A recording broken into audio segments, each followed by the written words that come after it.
कौन सा बर्तन? अपवर्तन। अपवर्तन।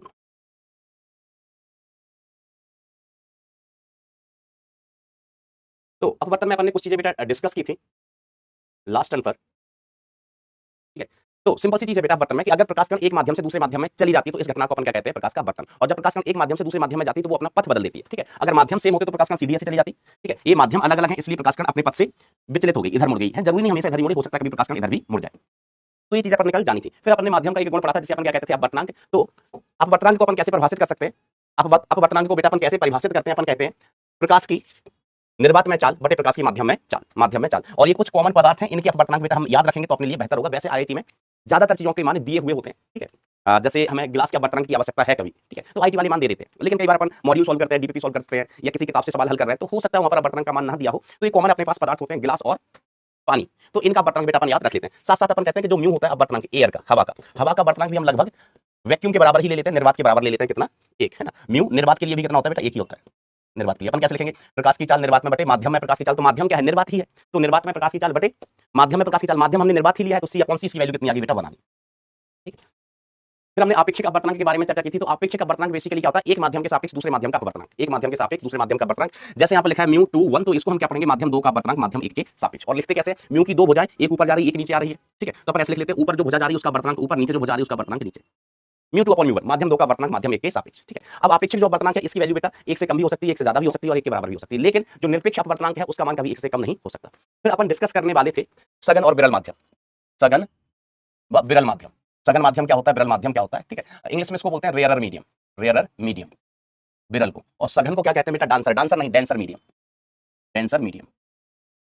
सर डेंसर मीडियम क्या होता है? तो हम कहते हैं ऐसा माध्यम जिसके अणु पास पास है, जिसके कण पास पास होते हैं वो सघन माध्यम होता है। और ऐसा माध्यम जिसमें कण या जिसके अणु दूर दूर हो वो विरल माध्यम होता है। अब किस केस में प्रकाश की चाल ज्यादा होगी? किस माध्यम में प्रकाश की चाल ज्यादा होगी? सघन में या विरल में? तो हम कहेंगे सघन माध्यम। वो कण बहुत पास पास, कण कैसे होंगे बेटा? बहुत पास पास होंगे, तो ये सघन माध्यम होगा, डेंसर मीडियम होगी। दूसरा माध्यम विरल माध्यम जिसमें कण दूर दूर है, ठीक है। तो सघन माध्यम की अगर हम बात करें, सघन माध्यम में किसी भी तरंग की चाल का, ठीक है, तो हम कहेंगे सघन माध्यम में क्या होगा? देखो प्रकाश भी बेटा एक तरंग ही है, प्रकाश क्या है? तरंग। हम प्रकाश की चाल की बात कर रहे हैं सघन माध्यम में। तो सघन माध्यम में कण पास पास होंगे मतलब भीड़ भाड़ ज्यादा, भीड़ भाड़ ज्यादा, ट्रैफिक ज्यादा, तो स्पीड कम, चाल कम। विरल माध्यम में कण दूर दूर है, ट्रैफिक कम है, सनसनाते नहीं, हनहनाइले चले जाओ, स्पीड से चले जाओ, तो स्पीड ज्यादा होती है बेटा विरल माध्यम में। तो सघन माध्यम में क्या होता है बेटा? v का मान कम और विरल माध्यम में स्पीड ज्यादा, ठीक है। तो इस माध्यम में अपन चाल लिखते हैं। इस माध्यम में चाल कैसी होती है बेटा? कम होती है, कम होती है। और इस माध्यम में अपन बात करें तो चाल ज्यादा होती है। चाल कैसी होती है? ज्यादा होती है। विरल माध्यम में चाल ज्यादा होती है। म्यू की बात करें तो म्यू इज इक्वल टू क्या होता है? C/चाल, C/चाल। अब जिस माध्यम में चाल कम होगी, चाल अगर कम है तो म्यू का मान ज्यादा होगा, म्यू का मान ज्यादा, ठीक है। यहां पर हम लिखना चाहें म्यू तो म्यू इज इक्वल टू क्या लिखेंगे? अगेन C/चाल, C/चाल। तो जिस माध्यम में चाल ज्यादा होगी उसमें म्यू का मान कैसा होगा बेटा? कम होगा, कम होगा, ठीक है। तो म्यू सघन माध्यम का ज्यादा हो वैसे म्यू विरल माध्यम की तुलना में, म्यू विरल माध्यम की तुलना में म्यू सघन माध्यम का बेटा ज्यादा होता है। तो जिसका म्यू ज्यादा वो माध्यम सघन, जिसका म्यू कम वो माध्यम विरल, ठीक है। अब प्रकाश किरण का झुकाव, प्रकाश किरण का बेटा झुकाव, ठीक है। तो प्रकाश किरण के झुकाव का मतलब ये है माय डियर फ्रेंड्स कि मान लीजिए माध्यम की बाउंड्री है, मीडियम बाउंड्री, माध्यम की सीमा, ऊपर का माध्यम अलग और नीचे का माध्यम अलग, ऊपर का माध्यम अलग और नीचे का माध्यम अलग। ये कभी भाई अब कोई प्रकाश किरण यहाँ पर आपतित हुई है, जहां पर प्रकाश किरण आपतित होती है वहां पर हम क्या बनाते हैं बेटा? अभिलंब बनाते हैं। तो प्रकाश किरण यहाँ पर आपतित हुई है ऐसे, और मान लीजिए वो इधर चली, इधर चली, इसको हम कहते हैं बेटा अभिलंब, नॉर्मल, ठीक है। ये क्या है बेटा? नॉर्मल है। सभी कोण हम नॉर्मल से ही मापते हैं, कोणों का मापन हम अभिलंब से ही करते हैं। एक सेकंड, एक सेकंड, हेलो, यस, हाँ बोलिए, जल्दी जल्दी बोलिए, कई चीज की चल रही? अच्छा, हाँ हाँ, मैं आपको ना लेक्चर के बाद कॉल लगाता हूँ, मैं लेक्चर ही ले रहा था अभी। हाँ, मैं बिल्कुल ठीक है, मैं लेक्चर के बाद लेक्चर ले लूँ लाइव, ठीक है। तो ये प्रकाश किरण इधर से आई है, ठीक है। ये आपतन कोण है कितना? आई, और ये परावर्तन कोण आर, परावर्तन कोण कितना है? आर, ठीक है। अब आप देखिए बेटा ये प्रकाश किरण यहाँ से आई, टिक टिक टिक टिक टिक टिक टिक टिक टिक टिक टिक, ठीक है। अगर ये माध्यम अलग अलग नहीं होते, माध्यम अलग अलग नहीं होते तो प्रकाश किरण सीधा ऐसे चली जाती, सीधा ऐसे चली जाती, ठीक है। लेकिन माध्यम अलग अलग है तो ये प्रकाश किरण अपने मार्ग से विचलित होगी, ठीक है। ये हमारी आपतित किरण है, ये अपवर्तित किरण है, ये अपवर्तित किरण है। अब देखो जैसे हमने कहा यहाँ का अपवर्तनांक म्यू 1 है और इस माध्यम का अपवर्तनांक कितना है? म्यू 2 है। इस माध्यम का अपवर्तनांक कितना है बेटा? म्यू 2 है। तो जो म्यू 2 है उसका मान कम होगा, म्यू 1 का मान ज्यादा होगा, तो म्यू 1 ज्यादा होगा म्यू 2 से, ठीक है। तो अगर म्यू 1 का मान ज्यादा है तो ये माध्यम होगा सघन, म्यू 1 का मान ज्यादा लिया है तो ये माध्यम होगा सघन, और ये माध्यम कौन सा होगा बेटा? विरल हुआ। ये माध्यम कौन सा होगा बेटा? विरल। सघन माध्यम, विरल माध्यम, सघन माध्यम, विरल माध्यम, ठीक है। तो जब प्रकाश किरण सघन माध्यम से विरल माध्यम में जाती है तो अभिलंब से दूर हट जाती है, अभिलंब से दूर भाग जाती है। याद रखने के लिए आप कैसे याद रखेंगे? वैसे तो 10th क्लास में भी अपन पढ़ते हैं, लेकिन याद रखने का तरीका है प्रकाश किरण सघन माध्यम से आ रही थी, भीड़ भाड़ वाली जगह से आ रही थी, अब उसको विरल माध्यम मिला, विरल माध्यम, ट्रैफिक कम, खुली रोड मिली, खुली रोड, तो प्रकाश किरण बेटा फैल के चलेगी। प्रकाश किरण क्या होगी बेटा, फैल के चलेगी तो अभिलंब से दूर हटेगी, अभिलंब से दूर हटेगी। ठीक है, इधर देखते हैं कि प्रकाश किरण इधर जा रही थी, प्रकाश किरण इधर जा रही थी। ठीक है, अगर ये माध्यम अलग अलग नहीं होते तो प्रकाश किरण ऐसे सीधे चली जाती है, ऐसे सीधे चली जाती है इस रास्ते पर सीधे। लेकिन माध्यम अलग अलग है, उसके कारण क्या होगा, प्रकाश किरण यहाँ मुड़ गई, प्रकाश किरण यहाँ मुड़ गई। ठीक है, तो इसमें हम कहते हैं इधर का वर्तनांक म्यू 1, इधर का वर्तनांक हमने म्यू 2 कहा, और म्यू 2 विरल माध्यम है, विरल है। और ये कैसा माध्यम है बेटा, सघन माध्यम है, विरल विरल, और ये सघन माध्यम है। बताओ किसका म्यू ज्यादा होगा, तो सर म्यू ज्यादा होगा सघन माध्यम का, तो म्यू 2 ज्यादा है यहाँ पर म्यू 1 की तुलना में। तो देखो याद कैसे रखोगे, हम कहेंगे प्रकाश किरण विरल माध्यम से आ रही थी, खुली रोड से आई और सघन माध्यम में चलेगी, भीड़ भाड़ वाली जगह चलेगी, ट्रैफिक बहुत ज्यादा है, तो प्रकाश किरण अभिलंब से सट के जाएगी, अभिलंब से चिपक के जाएगी, अभिलंब की ओर हो जाएगी, है ना। अपन भी क्या करते हैं, अगर कहीं भीड़ भाड़ ज्यादा है तो अपन किनारे किनारे से निकल लेते हैं, फैल के नहीं चल पाते हैं, है ना। अगर भीड़ भाड़ में खुली रोड होगी तो अपन बढ़िया गाना गाते गाते जा रहे हैं, बढ़िया मस्त फैल फाल के, है ना, एकदम चौड़े होके। कब, अगर रोड खाली है, विरल माध्यम है तो। लेकिन सघन माध्यम है तो भाई जो जगह मिल रही है वहां से निकल लो चुके से। तो विरल से सघन में जा रही तो प्रकाश किरण अभिलंब की ओर झुक जाएगी, ये अपना अभिलंब है, अभिलंब से ही अपन सारे कोण नापते हैं। तो ये अपवर्तित है, दूसरे माध्यम में जाने वाली प्रकाश किरण है, इसको हम कहते हैं अपवर्तित प्रकाश किरण। तो ये अपवर्तन कोण और ये आपतन कोण। ठीक है, यहाँ पर ये आपतन कोण और ये अपवर्तन कोण। अब हमें यहाँ पर याद करना होता है बेटा एक चीज जिसे हम कहते हैं विचलन कोण, विचलन कोण। तो विचलन मैंने दर्पण के केस में भी बताया था, विचलन क्या होता है भाई, कि अगर ये माध्यम अलग अलग नहीं होते, सुनना ध्यान से, अगर ये माध्यम अलग अलग नहीं होते तो प्रकाश किरण सीधे इधर चली जाती, सीधे इधर चली जाती अपने काम पर, सीधे इधर चली जाती। लेकिन यहाँ मैंने आपको बताया था विचलन कभी अपने आप नहीं होता है, विचलन कराने वाला कोई कारक होता है। उस दिन तुम क्लास जा रहे थे, तुम कोचिंग जा रहे थे, रास्ते में आलिया भट्ट मिल गई, उसने कहा कहाँ कोचिंग जाओगे, चलो सिनेमा चलते सिनेमा, तो उसने आपको अपने पद से भटका दिया, मतलब आप विचलित हो गए।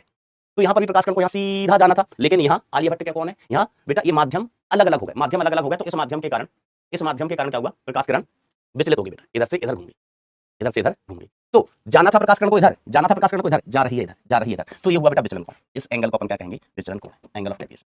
इसको हम डेल्टा से प्रदर्शित करते थे, डेल्टा से प्रदर्शित करते थे। यहाँ पर देखो प्रकाश किरण को यहाँ जाना था, लेकिन प्रकाश किरण इधर मुड़ गई, इधर मुड़ गई, तो बेटा ये वाला क्या होगा, विचलन, ये विचलन कोण होगा। ठीक है, डेल्टा अपन क्या कहते हैं, डेल्टा इज विचलन कोण, विचलन कोण। अब हमें विचलन कोण का मान निकालना है भाई साहब, क्या करना है, विचलन कोण का मान निकालना है। अब देखो ये वाला एंगल आई है तो ये वाला एंगल भी आई ही होगा, हाँ सर, ये वाला एंगल आई है तो ये वाला एंगल भी आई होगा, सीसा अभिमुख कोण है। कैसे कोण है बेटा, सीसा अभिमुख, और ये वाला कोण पूरा ये आर है, आर। तो अब आप देखो बेटा यहाँ पर हम आर इज इक्वल टू, एक टोटल कोण आर इज इक्वल टू क्या लिख सकते हैं, आई प्लस डेल्टा, है ना। ये एंगल तेरी की, ये एंगल कौन सा है बेटा, ये एंगल है आर।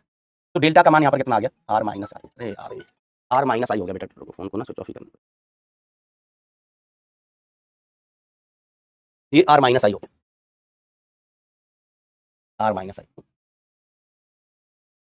डेल्टा का मान। ठीक है, यहाँ पर अपन लिखें, यहाँ पर अपन देखें तो ये आई है, ये आई है, ये वाला कोण आई है बेटा, तो ये भी आई ही होगा, शीर्ष अभिमुख कोण है।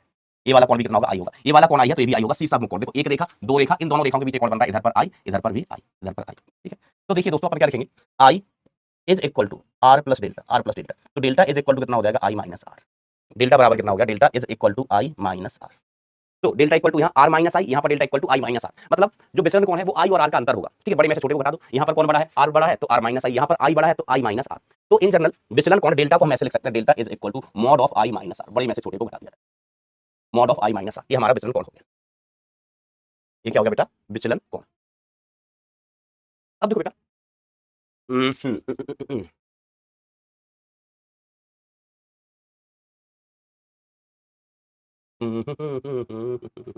अब देखिए बेटा यहाँ पर एक कुछ नियम है, एक बार पढ़ देता हूँ मैं, फिर इनको काम का नियम मैं अपने हाथ से लिखूंगा। ठीक है, हम कहते हैं आपतित किरण, अपवर्तित किरण और अभिलंब एक ही तल में होते हैं, आपतित किरण, अपवर्तित किरण और अभिलंब एक ही तल में होते हैं, और ये इनका सदिश रूप है, अगर कहीं शायद काम में आ जाए, सदिश रूप है। ठीक है, इसमें ई कैप क्या है बेटा, ई कैप है आपतित किरण का, आपतित किरण का इकाई सदिश, आपतित किरण का इकाई सदिश, इकाई सदिश।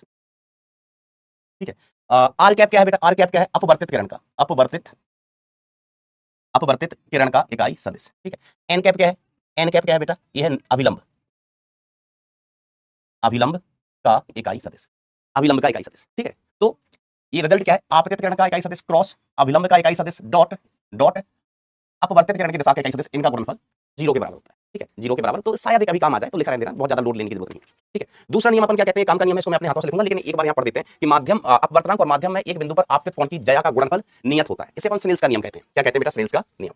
तो ये नियम कह रहा है, ये नियम कह रहा है किसी माध्यम का वर्तनांक इनटू साइन ऑफ आई आपतन कोण, इसका मान हमेशा कांस्टेंट होता है, इसका मान हमेशा कैसा रहता है, कांस्टेंट रहता है। ठीक है, तो अपवर्तनांक और माध्यम के एक बिंदु पर आपतित कोण की ज्या, ज्या का मतलब क्या होगा बेटा, साइन, ज्या का मतलब होता है साइन, है ना, जैसे tan होता है, tan का मतलब होता है स्पर्श ज्या, स्पर्श ज्या। ठीक है, ज्या का, है ना, इसको साइन को ज्या कहते हैं, cos को कोस ज्या कहते हैं, क्या कहते हैं, कोस ज्या, tan को कहते हैं स्पर्श ज्या। ठीक है, तो इनका गुणनफल हमेशा नियत रहता है, इसको हम स्नेल्स का नियम कहते हैं। मैं अभी आपको लिख के बताऊंगा कि कैसे नियम लगाना है। इसका सदिश रूप आप याद रखना चाहें, सदिश रूप याद रख सकते हैं, है ना, कभी काम आ जाए। ठीक है, तो बड़ा सिंपल सा mu 1 e cap cross N cap, mu 2 r cap cross N cap, है ना। मैं इसको नेक्स्ट पेज पर खुद से अपने मन से लिखता हूं, अपने हाथों से लिखता हूं, खुद के पर्सनल हाथों से लिखूंगा बेटा, क्योंकि स्नेल्स नियम ही सबसे बड़ा हथियार होगा हमारे पास, स्नेल्स का नियम ही सबसे बड़ा हथियार होगा इस टॉपिक में नहीं, कहीं भी जहां पर अपवर्तन हो रहा है, तो जब भी कहीं अपवर्तन होता है तो हमारे पास एक हथियार होता है, एक हथियार होता है जिसको हम कहते हैं स्नेल्स का, क्या कहते हैं बेटा, स्नेल्स का नियम। ठीक है, तो स्नेल्स लॉ, स्नेल नाम के एक अंकल हुआ करते थे, स्नेल्स लॉ। आप सभी ने शायद सुना हो इसको 10th क्लास में भी। स्नेल स्नेल का नियम, स्नेल का नियम, स्नेल्स लॉ, स्नेल्स लॉ। तो स्नेल्स लॉ क्या कहते, कैसे लगाएंगे अपन, ध्यान दीजिएगा। हमने कहा ये माध्यम की बाउंड्री, माध्यम की बाउंड्री का मतलब होगा ऊपर वाला माध्यम अलग म्यू वन, नीचे वाला माध्यम मान लो कितना म्यू टू, कितना म्यू टू, दो माध्यम को अलग अलग करने वाली सीमा। ये अभिलंब हुई गवा, ये क्या हुई गवा, ये भैया ये अभिलंब है नॉर्मल। जब भी अपवर्तन होगा परावर्तन होगा, तो जिस बिंदु पर अपवर्तन या परावर्तन हो रहा है वहां हमें अभिलंब खींचना होता है। तो हमने कहा इस बिंदु पर प्रकाश कण आपतित हुई, तो ये प्रकाश कण यहाँ पर आपतित हुई है बेटा, अब दूसरे माध्यम में चली जाएगी, दूसरे माध्यम में चली जाएगी, जिसको अपन क्या कहते हैं, अपवर्तित किरण। क्या कहते हैं दोस्तों, अपवर्तित किरण। यू एंगल से आई, यू एंगल से आर, ये एंगल कितना है, आर है। अब हमें म्यू इंटू साइन करना है, म्यू इंटू साइन, ठीक है। अब देखो किसका साइन, तो हमने कहा देखो इधर वाला इस माध्यम का वर्तनांक कितना मास्टर, म्यू वन, नीचे वाले माध्यम का वर्तनांक कितना मास्टर, म्यू टू। तो म्यू वन माध्यम में कौन सा कोण बन रहा है, म्यू वन माध्यम में कौन बन रहा है, आई, तो म्यू वन के साथ अपन लिखेंगे आई, म्यू वन साइन आई, साइन आई। अब देखो म्यू टू माध्यम, म्यू टू माध्यम नीचे वाला है, पूरा नीचे का माध्यम म्यू टू है, म्यू टू माध्यम में कौन सा कोण बन रहा है, आर, तो हम लिखेंगे mu two sine r, mu two sine r, mu two sine r, ठीक है। ये अपना स्नेल्स लॉ हो गया, स्नेल्स लॉ। और हम कहते हैं किसी भी माध्यम के लिए म्यू इंटू साइन आई, इसका मान कैसा होगा, इसका मान कांस्टेंट होगा, ठीक है। म्यू इंटू साइन आई का मान कैसा रहता है, कांस्टेंट। इसका सदिश रूप, सदिश रूप बहुत आसान है, अगर कभी जरूरत पड़े तो, है ना, याद रखना। सदिश रूप, सदिश रूप, सदिश रूप इसका यह म्यू वन इंटू आपतित किरण की दिशा का इकाई सदिश डॉट अभिलंब की दिशा का इकाई सदिश is equal to mu to.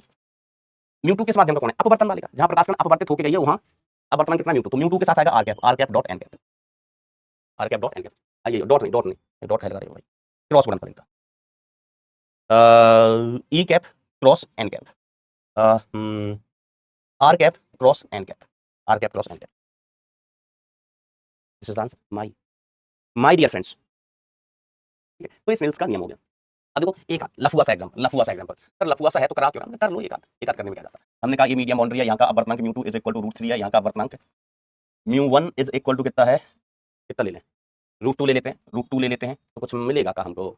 चलिए हमने कहा ये अभिलंब है, भाई साहब जी क्या है, भाई साहब जी आ गया अभिलंब, जी आ गया अभिलंब। यहाँ से प्रकाश की किरण आई, प्रकाश की किरण आई at what angle, at an angle of, इधर आप चलो 45 डिग्री, इस एंगल पर आई 45 डिग्री पर, 45 डिग्री पर, ठीक है। तो 45 मजेदार मान नहीं आएंगे, ये गया, इधर टू रूट टू ले लें, इधर का अपवर्तनांक भाई साहब आप ले लीजिए टू रूट टू, शायद कुछ मिले, शायद कुछ मिले, देखते हैं। मतलब हम चाहते हैं कि वैल्यू अच्छी है, वैल्यू अच्छी है।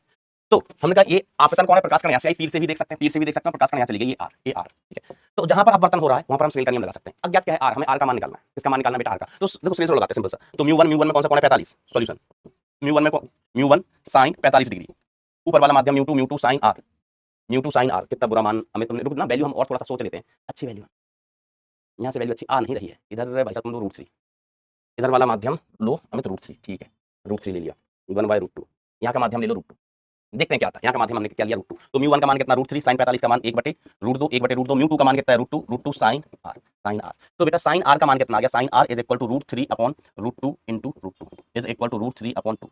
तो my dear friends sine R का मान, साइन तरीके साइन आर का मान कितना आ गया है, root three upon two, root three upon. तो आर का मान कितना हो गया 60 डिग्री, आर का मान कितना हो गया 60, ये आर मिल गया, ये आंसर आ गया, आर का मान मिल गया।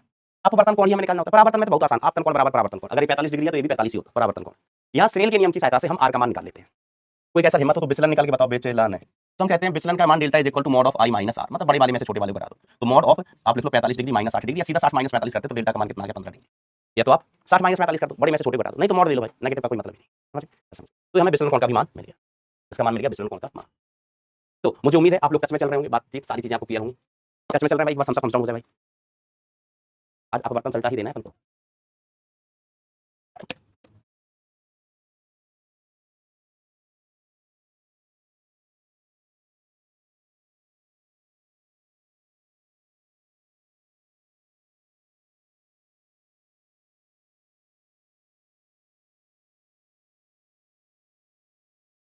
वेरी गुड, वेरी गुड बेटा, वेरी गुड। अब देखो बेटा अपन बात करते हैं आभासी गहराई, इसकी बात करते हैं आभासी गहराई की।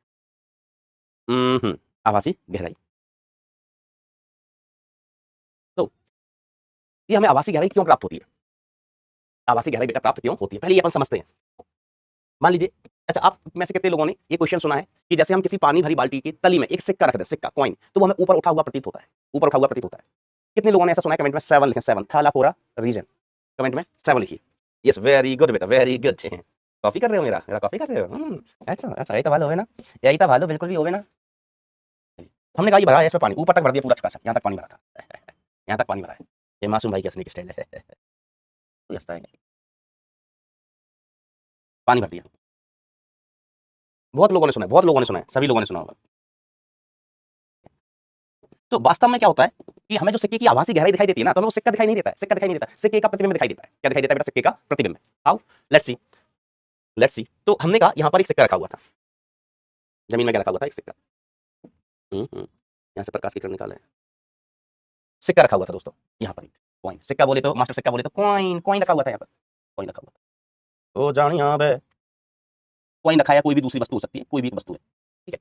अब हमें क्या दिखाई देता है बेटा? वस्तु नहीं, वस्तु का प्रतिबिंब। और प्रतिबिंब सर कैसे बनाओगे? तो हमने कहा जहां पर दो या दो से ज्यादा प्रकाश किरणें एक दूसरे को काटती हैं, वहां पर प्रतिबिंब बनता है। तो देखो बेटा, दो प्रकाश किरण लेना है, तो एक प्रकाश किरण हमने सीधी ले ली जो माध्यम पर अभिलंबवत आपतित हुई है, एक प्रकाश किरण हमने सीधी ले ली जो माध्यम पर अभिलंबवत आपतित हुई है, ऐसे सीधी चली गई, सीधी चली गई। एक प्रकाश की किरण, एक प्रकाश हमने किरण ली और वो सीधी चली गई, सीधी चली गई, ठीक है। ऐसा सर सीधी क्यों चली जाएगी? हमने कहा देखो आपतन कोण बताओ, इस प्रकाश कण के लिए आपतन कोण कितना है? तो हम कहेंगे सर आपतन कोण तो 0 है, हम अभिलंब से कोण नापते हैं, यही अभिलंब है, ये क्या है? अभिलंब। तो प्रकाश कण अभिलंब के अनुसार है, तो सीधी चली जाएगी। आपतन कोण कितना? 0। तो हम ऐसे लिख सकते हैं μ1 sin i is equal to μ2 sin of r, μ2 sin of r। तो हमने क्या कहा? μ1 sin i का मान कितना? i का मान 0 है, sin r। अब sin i का मान 0 है, मतलब ये वाला पूरा मान कितना होगा? 0, 0 equal to μ2 sin r, sin r, अर्थात sin r बराबर कितना होगा? 0, r बराबर 0 डिग्री, r बराबर 0 डिग्री। तो याद रखना बेटा, आगे भी याद रखना कि अगर प्रकाश कण अभिलंब की अनुदिश आ रही है तो वो सीधी चली जाएगी, उसमें कोई विचलन नहीं होगा। जैसे हम परावर्तन में क्या कहते थे, जो प्रकाश कण अभिलंब के अनुदिश आते थे वो टकरा के वापस उसी रास्ते पर लौट आएगी।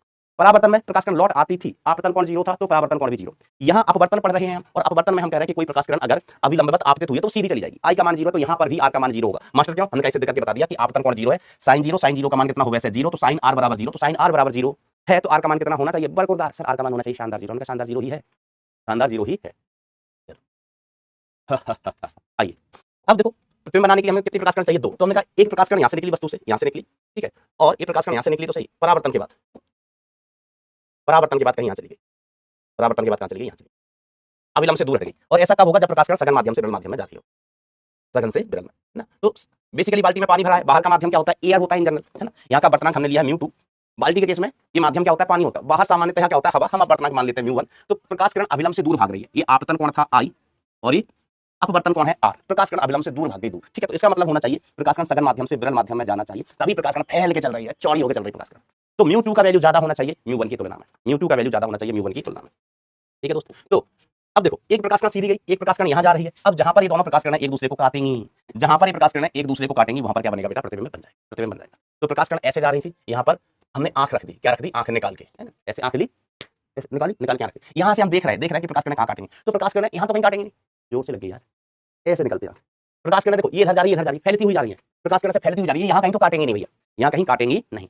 तो इस आंख को लगेगा कि ये इधर पानी के अंदर काट रही होंगी, पानी के अंदर काट रही होंगी। तो ये प्रकाश किरण यहाँ पर जाती हुई, यहाँ काटती हुई, कि ये प्रकाश किरण यहाँ से आ रही है, और ये प्रकाश किरण ये तो सीधी ही जा रही थी, सीधी ही जा रही थी। तो भाई देखो, ये कहीं काटेंगे नहीं, आगे जाके कहीं काटेंगे नहीं, ये पीछे यहाँ पर काटती हुई प्रतीत हो रही होंगी। यहाँ पर प्रकाश किरण इस पोजीशन पर प्रकाश किरण काटती हुई, प्रकाश किरण काटती हुई प्रतीत होंगी, हुई प्रतीत होंगी, काटती हुई प्रतीत होंगी। यहाँ पर क्या बनेगा? वस्तु का प्रतिबिंब। अतः यहाँ वस्तु का प्रतिबिंब बनेगा, प्रतिबिंब बनेगा। और हम अगर बाहर से देख रहे हैं ना, ये यहाँ बाहर से देख रहे हैं ना, तो हमें वस्तु दिखाई नहीं देती, हमको ये दिखाई देता है, ई प्रतिबिंब। ये वस्तु है, ये वस्तु है, ये वस्तु का इमेज है, तो हमें वस्तु तो दिखाई नहीं दे रही है, ये ऑब्जेक्ट वो तो हमें दिखाई नहीं दे रहा है। हमको क्या दिखाई दे रहा है? हमको ये ऑब्जेक्ट है, हमें ऑब्जेक्ट दिखाई ना देके, दिखाई ना देके इसके ऊपर बनने वाली इमेज दिखाई देती है, इमेज। तो हमको लगता है ये जो सिक्का है ना, ये वस्तु है ना, इतनी गहराई पर, इतनी गहराई पर, इतनी गहराई पर, जबकि वास्तविक गहराई है, वास्तविक गहराई है। तो इसको अपन क्या कह देते हैं? एच वास्तविक गहराई। ये हो गई अपनी एच वास्तविक गहराई। ये हमें वस्तु ना दिखाई देके उसका प्रतिबिंब दिखाई देता है, जिसको अपन क्या कहते हैं? आभासी गहराई, है ना। ये एच एक्चुअल गहराई और ये होती है आभासी गहराई, आभासी गहराई, आभासी गहराई, है ना। इसको हम कह देते हैं एच एपरेंट, एपरेंट। एपरेंट क्यों? एप क्यों? ये ऐप है क्या कोई? प्ले स्टोर से डाउनलोड किया है, प्ले स्टोर से बेटा ये ऐप मतलब एपरेंट, है ना। आभासी को दुष्ट पापी अधर्मी अंग्रेजों की भाषा में कहते हैं एपरेंट, ठीक है, एपरेंट। तो समझ गए बेटा, ये बात क्लियर है कि हमें सिक्का ऊपर उठा हुआ क्यों दिखाई देता है? हमको सिक्का नहीं दिख रहा है, सिक्के का प्रतिबिंब दिख रहा है, वो ऊपर बनेगा, ऊपर बनता है, ऊपर बनता है, ठीक है। चलिए अब देखो बेटा, वैसे अपन क्या करते हैं? सामान्यतः वस्तु को सीधा ऊपर से देखते हैं, वस्तु को अपन क्या करते हैं? सीधा ऊपर से ही देखते हैं। चलिए अच्छा, अब मैं आपको बता रहा हूँ आभासी गहराई ज्ञात करने का सूत्र। आभासी गहराई ज्ञात करने का डायरेक्ट ट्रिक टेक्निक बता रहा हूँ, सूत्र बता रहा हूँ, कोई ट्रिक टेक्निक नहीं, सूत्र सीधा, है ना। आभासी गहराई ज्ञात करने का सूत्र, आभासी गहराई, गहराई का सूत्र ज्ञात कैसे करेंगे, आभासी गहराई का सूत्र, आभासी गहराई का सूत्र ज्ञात करते हैं। आओ कर लो मास्टर, हिम्मत हिम्मत की बात मत करो, हिम्मत की बात मत करो। तो देखो अपन इसको ऐसे लिखते हैं, एक्स एपरेंट है, एच एपरेंट आभासी गहराई इज इक्वल टू म्यू कहां, प्रेक्षक वाली साइड का, प्रेक्षक वाली साइड का, इनटू अपन ऐसे लिखते हैं समेशन, समेशन समेशन मतलब ऐड करते जाते हैं, माध्यम में दूरी, माध्यम में दूरी बटे बटे माध्यम का अपवर्तनांक, माध्यम का अपवर्तनांक, माध्यम का अपवर्तनांक, refractive index of the medium, add करते जाते हैं। सर नहीं समझ आया, काल लिख दिया, आएगा भी नहीं, आएगा भी नहीं, है ना, अभी मैं बताऊंगा फिर आएगा, फिर बताएगा। तो जैसे हमने कहा कि मान लीजिए, सीखो सीखो सीखो, हमने कहा माय डियर फ्रेंड्स, कहा मास्टर तुमने, चिल्लाई जा रहे हो, कहे कुछ रहे नहीं रहे हो। उनका यहाँ पर अलग अलग माध्यम है, दो ही माध्यम नहीं, अलग अलग 3 माध्यम ले लिए। यहाँ का वर्तनांक म्यू 1 है, यहाँ का वर्तनांक म्यू 2 है, यहाँ का वर्तनांक कितना म्यू 3, यहाँ का वर्तनांक म्यू 3, अलग अलग माध्यम। यहाँ पर हमने लिया कोई पॉइंट P और यहाँ पर हमने लिया पॉइंट Q, पॉइंट Q, ठीक है, पॉइंट Q। ये वाली दूरी मैंने मान ली, चलिए भैया x1, ओके मास्टर। ये वाली दूरी मैंने मान ली, चलिए भैया x2, ओके। ये वाली दूरी हमने मान ली, चलिए भैया x3, x1 x2 x3, x1 x2 x3 हमने मान ली, x1 x2 x3 दूरी हमने मान ली, ओके। अब क्या होता है, अब क्या होता है भाई, है ना, हम P से Q को देखेंगे, एक बार Q से P को देखेंगे, है ना। हो सकता है कि मान लो ये देखने वाला है, ये वस्तु है, P से Q देखना है, एक बार हो सकता है Q पर प्रेक्षक को, प्रेक्षक मतलब देखने वाला, देखने वाला, है ना, प्रेक्षक को, है ना, मान लो यहाँ आलिया भट्ट है, वो इसको देख रही है, P को देख रही है, ठीक है। तो अपन दोनों केसों में आभासी गहराई दिखाई देते हैं, देखते हैं। तो हम एक्स एपरेंट लिखें, एक्स एपरेंट, ठीक है, एक्स एपरेंट किसका, P की Q से देखने पर, Q से देखने पर, देखने पर, देख कौन रिया है, Q देख रिया है, किसको देख रहा है, P को, Q देख रहा है किसको, P को ना, Q P को देख रहा है, हो सकता है P Q का पहला प्यार रहा हो, क्रश रहा हो। चलिए, तो देखना है किसको, Q को, तो म्यू किसका, Q का, म्यू किसका, Q का, जो कितना है म्यू 3, म्यू किसका लेना है, प्रेक्षक साइड का, कितना म्यू 3, ठीक है मास्टर, ठीक है मास्टर, म्यू 3। अब आगे बढ़ते जाओ, Q से जाओ P, Q से जाना है P, P को देखना है ना, तो प्रकाश कण ऐसे जा रही है, तो पहले कितनी दूरी तय की सर, x3 किस माध्यम में, उसका वर्तनांक तो म्यू 3 में, म्यू 3 में, ऐसे बस। अब ऐसे आगे बढ़ते जाओ और P तक पहुंच जाओ भैया, ठीक है। तो यहाँ से हम यहाँ पहुंच गए, फिर अब कितनी दूरी चलनी है, x2 किस माध्यम में, म्यू 2 में, फिर कितनी दूरी तय करनी है भैया, फिर कितनी दूरी तय करनी है भैया, x1 किस माध्यम में, म्यू 1 प्लस x1, इस तरीके से। क्या ये बात क्लियर है भाई, यस सर, यस सर, ये बात क्लियर है। अब हम लिखते हैं एक्स एपरेंट, आभासी दूरी किसकी, क्यू की किसको देखने पर, पी से देखने पर, है ना। इसको अपन शॉर्ट में ऐसे लिख लेते हैं, एक्स एपरेंट, चलो आगे लिखते हैं। तो देख कौन रहा है P, तो P किस माध्यम में, जिस माध्यम में P है उसका वर्तनांक। अब लिखते जाओ भैया, लिखते जल्दी कॉपी में लिखो। अब देख कौन रहा है, P देख रहा है भाई साहब, P देख रहा है, किसको देख रहा है, Q को देख रहा है, तभी तो मोहब्बत मुकम्मल होगी, मुकम्मल, हाँ मुकम्मल होगी। पहले Q ने P को देख लिया, अब P Q को देख लिया, फिर गुण मिला लेंगे, गुण मिल रहा है कि नहीं, मांग लिखा है कि नहीं, गुण मिला लेंगे, तो म्यू 1। तो ये वाली दूरी कितनी है, x1, तो x1 अपॉन म्यू 1 प्लस फिर अगली दूरी x2 किस माध्यम में, म्यू 2 में, प्लस अगली दूरी कितनी, x3 किस माध्यम में, म्यू 3, खत्म बात। आगे बढ़ते आभासी गहराई आपको मिल जाएगी। शॉर्ट में इसको ऐसे लिख लेते हैं, बार बार ऐसे थोड़ा लिखोगे, एक्स एपरेंट ऑफ Q कौन देख लिया है, जिसकी तरफ तीर होता है वो देखता है, जिसकी तरफ तीर होता है वो देखता है। तो ये कितना हो गया, x1 mu 2 upon sorry yes mu 2 upon sorry mu 1 upon mu 2 into x2 plus mu 1 upon mu 3 into x3। ये आंसर होगा, बस हमने म्यू 1 से अंदर गुणा कर दिया, म्यू 1 से हमने अंदर गुणा कर दिया। ये बात क्लियर होनी ही चाहिए बेटा, वो भी अक्षर सा, और मुझे उम्मीद है आप सभी को ये बात क्लियर होगी ना। इस तरीके से अपन इसको लिख लेते हैं। अब देखो ये कैसे, लप्पू सा सवाल, लप्पू सा सवाल, तारों का झिलमिलाना, ओह ओ माय गॉड, तारों का झिलमिलाना।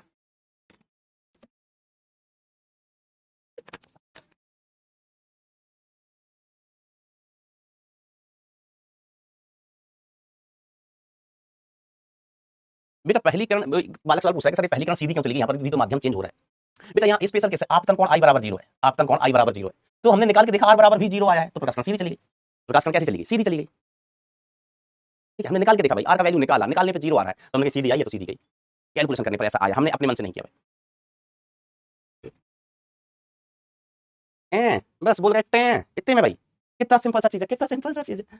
देखो म्यू किसका लिखना है, जो देख रहा है, प्रेक्षक का, प्रेक्षक यहाँ पर प्रेक्षक कौन है, P है, प्रेक्षक P है, तो P का म्यू लिया गुणा में, और फिर P से चल के Q तक पहुंचो, जो भी दूरी मिल रही वो दूरी लिखो बटे अपवर्तनांक लिखते चलो। यहाँ प्रेक्षक कौन है, Q से देखने पर, Q से देखने पर, तो यहाँ प्रेक्षक कौन है, Q, तो अपवर्तनांक किसका, उस माध्यम का जिसमें Q है, Q इधर है, Q इधर है, तो Q किस माध्यम में है, म्यू 3 में, तो म्यू 3 इंटू Q से चल के P पहुंच जाओ, तो x3 upon mu 3, x2 upon mu 2, x1 upon mu 1, माध्यम में दूरी बटे उसी माध्यम का अपवर्तनांक, सबको जोड़ते चलना है। सर पीस क्या, पीस है क्या लिख रहे हो बार बार, पीस, पीस क्या है बेटा, सर पीस है क्या, पीस का मतलब ना, नहीं समझा हम, व्हाट इज पीस गाइस। किस किस को लगता है मैं शरीफ हूं, बेटा सिर्फ तुम्हें ही लग सकता है, तुम्हें ही, तुम्हारे अलावा इस संसार में किसी को नहीं लगता कि तुम शरीफ हो, किसी को भी नहीं लगता। भाई ये नियम है ना, आरोही आरोही है ना, अपन कहते हैं स्नेल्स लॉ, स्नेल्स लॉ, ठीक है, ऑल्दो इसका भी प्रूफ है, बट आपको याद रखना कि जो लॉ होते हैं ना, कि जैसे अपन कहें दो आवेशों के बीच लगने वाला बल है ना, कूलाम ने दिया था, कूलाम्स लॉ, ठीक है, तो इस वेल्स ने लॉ दिया है, बरोबर, गॉस लॉ पढ़ा अपन ने, बायो सपाट लॉ पढ़ा है, तो कोई भी लॉ आता कैसे है, या तो ऑब्जर्वेशन से या एक्सपेरिमेंट से आता है ना, ये अलग अलग तरीके होते हैं कि बार बार ऐसा ऑब्जर्व किया जा रहा है, हर एक्सपेरिमेंट में ऐसा आ रहा है कि म्यू इंटू साइन आई की वैल्यू कांस्टेंट आ रही, तो उसको लॉ बना दिया।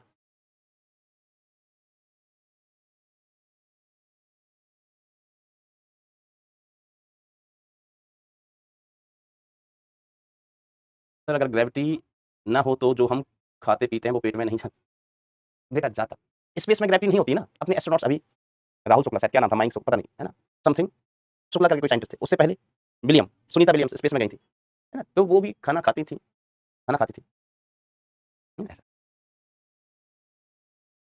समय की बर्बादी करते हो तुम। सर यदि नॉर्मल से सीधे को देखा जाए तो इसके परावर्तित होकर प्रकाश कण आंखों तक आएंगे, तो क्या रियल में सिक्के की गहराई देखी जा सकती है, उसमें बेटा इमेज दिखाई देगी। अब देखो, सिक्के से जो प्रकाश कण निकल रही है, सिक्के से जो प्रकाश कण निकल रही है भाई साहब, ठीक है, उसका अपवर्तन होना है, उसका अपवर्तन बेटा होगा ही होगा, और अपवर्तन होगा, अपवर्तन होगा तो हमें आभासी गहराई दिखाई देगी बेटा, आभासी गहराई दिखाई देगी। ओके, चलो तारों का झिलमिलाना बिल्कुल सिंपल सी बात है, 10वीं का सवाल है कि देखो तारे तारे क्यों झिलमिलाते हैं, तो देखो तारे कहाँ बहुत दूर, तारे कहाँ बहुत दूर, वहां से हम किसी चीज को कब देख पाते हैं, मैंने आपको बताया था, हम किसी चीज को कब देख पाते हैं कि जब वहां से निकलने वाली प्रकाश कण, उस वस्तु से निकलने वाली प्रकाश कण हमारी आंख तक पहुंचे, तो हमें तारे कब दिखाई देंगे बेटा, जब तारे से निकलने वाली प्रकाश कण हमारी आंख तक पहुंचे, जब प्रकाश कण तारे से आंख पर आकर गिरती है तो बीच में जो माध्यम वायुमंडल वगैरह आता है, वायुमंडल माध्यम बीच में हमें मिलता है ना, हवा मिलती है अलग अलग घनत्व की, अलग अलग अपवर्तनांक की, तो जो प्रकाश किरण है ना वो सीधे नहीं आ पाती। अगर मान लीजिए कोई माध्यम नहीं निर्वात है, तारे और अपने बीच में सिर्फ निर्वात है, तो तारे से आने वाली प्रकाश सीधी आपकी आंख पर पड़ेगी और हमें तारे झिलमिलाती हुई दिखाई नहीं देगी। लेकिन होता है जब तारे से प्रकाश हमारी आंख पर आती है तो बीच में हमें माध्यम मिलता है जिसका घनत्व अलग अलग होता है, वर्तनांक अलग अलग होता है, तो बार बार वो अपवर्तित होती है, कभी इधर मुड़ गई, इधर मुड़ गई, इधर मुड़ गई, इधर मूर्ति मूर्ति आती है, वर्तनांक लगातार बदलता रहता है, तो प्रकाश किरण का पथ लगातार बदलता है, तो हमको लगता है कि तारा टिमटिमा रहा है, तारा झिलझिला रहा है। तो सुन लो, पढ़ देते हैं अपन। वातावरण के अपवर्तनांक में परिवर्तन के कारण, वातावरण तो वायुमंडल के अपवर्तनांक में परिवर्तन के कारण अपवर्तन अनियमित हो जाता है और प्रकाश कभी आंख तक पहुंचती है और कभी आंख तक नहीं पहुंचती। यही तारों के चमकने का मतलब झिल मिलाने का, चमकना नहीं झिल मिलाने का कारण है ना, कभी आंख पर गिरी फिर नहीं गिरी, फिर आंख पर गिरी फिर नहीं गिरी, टेढ़ी मेढ़ी होती है, प्रकाश का पथ लगातार बदलती रहती है।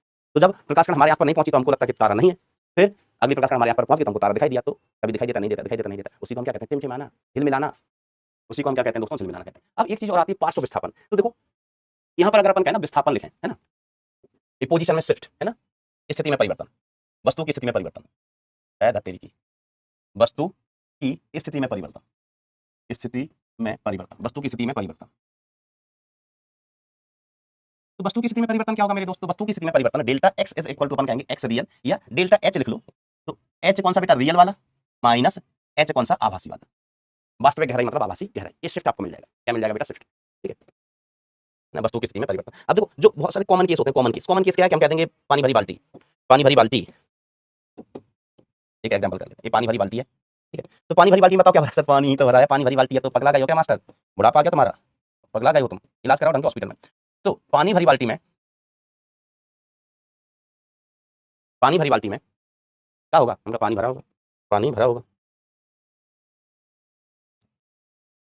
अब इसकी वास्तविक गहराई कितनी है बेटा, एच, वास्तविक गहराई कितनी है, मान लो एच है, इसका वर्तमान कितना म्यू। अब हम यहाँ बाहर से देख रहे हैं, है ना, हम बाहर से देख रहे हैं, ऑब्जर्वर कौन है, इधर है, ऑब्जर्वर देख रहा है किसको, यहाँ पर रखी हुई किसी वस्तु को, यहाँ पर रखी हुई किसी वस्तु को, यहाँ पर रखी हुई किसी वस्तु को, ये प्रेक्षक है। तो एच एपरेंट का मान क्या मिलेगा, आभासी गहराई क्या होगी, जरा लिख के बताओ, व्हाट इज द आभासी गहराई, कोशिश करो। तो आभासी हमें गहराई लिखना है, ये वस्तु है, ये कौन है, प्रेक्षक, ये कौन हो गया बेटा, ऑब्जर्वर, प्रेक्षक, ये ऑब्जर्वर है। तो म्यू किसका, ऑब्जर्वर का, तो ऑब्जर्वर कहाँ है, हवा में, तो म्यू किसका, एयर का, इनटू यहाँ से अपन देख रहे हैं कितनी गहराई जाना है, एच गहराई जाना है, किस माध्यम में जाना है, वाटर में जाना है, तो म्यू किसका, वाटर का, तो h apparent is equal to, आप ऐसे लिख सकते हैं, म्यू एयर का हम 1 ही ले लेते हैं, upon H by mu, upon H by mu, तो एच बाय म्यू क्या होगी, आभासी गहराई होगी। अगर कोई कहे कि मास्टर हिम्मत हो तो शिफ्ट निकाल के बताओ, डेल्टा एच का डेल्टा एच हो जाएगा एच रियल माइनस एच आभासी, that is H by mu, ठीक है। तो ये कितना आ गया, एच इसमें से बाहर ले लो, तो 1 minus H 1 by mu, 1 minus 1 by mu, ओ सोनिया बे, ऐसा, ठीक है। तो गहराई शिफ्ट तो कोई दिक्कत ही नहीं है, वास्तविक गहराई माइनस आभासी गहराई। अब देखो बेटा एक शिफ्ट और आया, जैसे अपन क्या कहते हैं, लेटरल शिफ्ट, क्या कहते हैं बेटा, लेटरल शिफ्ट। तो लेटरल शिफ्ट क्या होता है ये समझिए, है ना, पार्श्व विस्थापन कहते हैं, क्या कहते हैं बेटा, पार्श्व विस्थापन, ठीक है। सर पार्श्व विस्थापन है क्या, हमने रुको मैं बता रहा हूँ, देखो एक हमारे पास कोई माध्यम है ऐसा आयताकार, ये माध्यम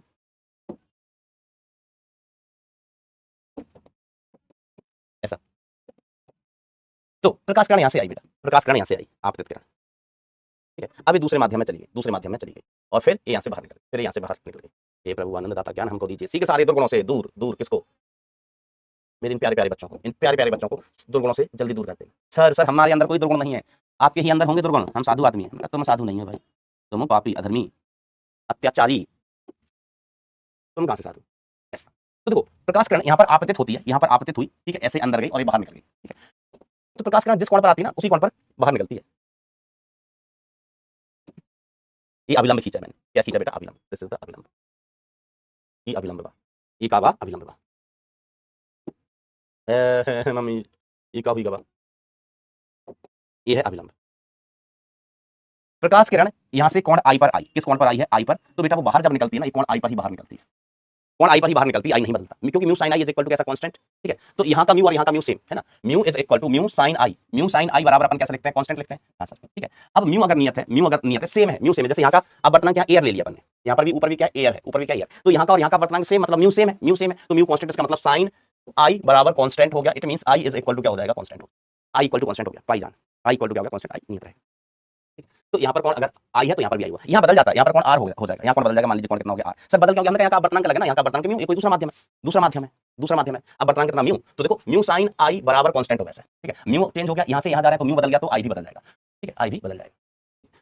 तो सिंपल सी बात है, प्रकाश कण यहाँ से आ गई, अभिलंब के, देखो ऐसे सोचो, प्रकाश कण बिरल से सजग है क्या? पहले सिचुएशन, हमारे पास एक कांच का गुटका है, गुटका मतलब ब्लॉक है, एक कांच का ब्लॉक है, ठीक है, कांच की एक पट्टी है ना, जिसको हम स्लैब भी बोल देते हैं, कांच की स्लैब है। अब यहाँ से प्रकाश कण आएगी तो वो जो प्रकाश कण यहाँ से आई तो निर्गत जो प्रकाश कण है वो समांतर होगी। आपतित प्रकाश कण और निर्गत प्रकाश कण एक दूसरे के समांतर होती हैं। आपतित प्रकाश कण और निर्गत प्रकाश कण कैसे होते हैं? एक दूसरे के समांतर, इनमें कोई विचलन नहीं होता। तो एक स्टेटमेंट होता है कि जब कोई प्रकाश कण किसी कांच के गुटके से या कांच की पट्टे से जाती है तो उसमें कितना विचलन होता है, तो हम कहते हैं उसमें कोई विचलन नहीं होता, ये दोनों प्रकाश कण एक दूसरे के समांतर ही होती है ना। ये वाला एंगल आई है तो ये वाला भी एंगल आई ही है, ये वाला एंगल भी भाई साहब क्या रहता है? आई ही रहता है। ठीक है सर, हमें मजा नहीं आ रहा, एक बार प्रूफ करके और बता दो, ढंग से बता दो मास्टर। चलो इधर का म्यू, म्यू यहाँ एयर है तो एयर मतलब म्यू इज इक्वल टू कितना? 1। सेल का नियम लगाओ यहाँ पर, तो हम क्या लिखेंगे? इधर एयर है तो 1 into sine i, 1 into sine i is equal to इधर का वर्तनांक म्यू है, mu into sine r, mu into sine r. ठीक है, ये क्वेश्चन हो गया। अब अगर ये वाला एंगल आ रहा है तो ये वाला एंगल भी मास्टर आर ही होगा, आर होगा। हमने कहा इस एंगल को मान लो आई डैश, इसको मान लेते हैं आई डैश मान लो, तो यहाँ सेल्स का नियम लगाओ, तो mu into sine r, mu into sine r, इधर का अब वर्तनांक म्यू है, इसमें एंगल कितना बन रहा है? आर, तो mu into sine are is equal to बाहर का वर्तनांक 1 into sine i dash, sine i dash, इस एंगल को हमने आई डैश मान लिया था।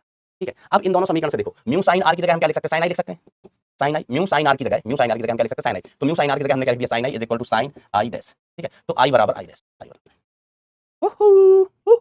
ऐसा समझ गए बात को। तो जिस कोण पर आई उसी कोण पर निकली, यथार्थ किरणें समांतर, इनमें कोई विचलन नहीं होता है, प्रकाश किरणों में कोई विचलन नहीं होता है। लेकिन ये प्रकाश किरण अपने रास्ते से थोड़ी सी शिफ्ट हो जाती है, क्या हो जाती है? शिफ्ट। इस शिफ्टिंग को हम कहते हैं लेटरल शिफ्ट, इस शिफ्टिंग को अपन क्या कहते हैं? Lateral shift. ठीक है, पार्श्व विस्थापन, पार्श्व विस्थापन, तो पार्श्व विस्थापन क्या होगा? बेसिकली प्रकाश कण को यहाँ जाना था, अगर कांच की पट्टी नहीं होती तो प्रकाश कण यहाँ जाती, लेकिन पट्टी होने के कारण प्रकाश कण यहाँ जा रही है, कांच की पट्टी होने के कारण बेटा प्रकाश कण में कुछ शिफ्ट हो गया। इस शिफ्ट को अपन क्या बोलते हैं बेटा? Lateral shift.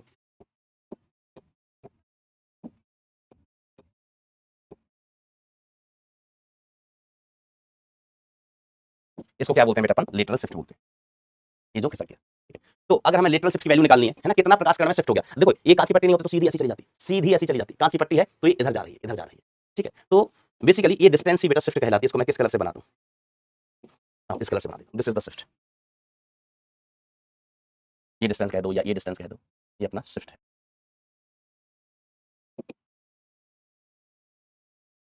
समांतर तो है, विचलन नहीं है, लेकिन पथ बदल गए, तो बेटा ये डिस्टेंस क्या कहलाती है? दिस इज लेटरल शिफ्ट, ये लेटरल शिफ्ट है।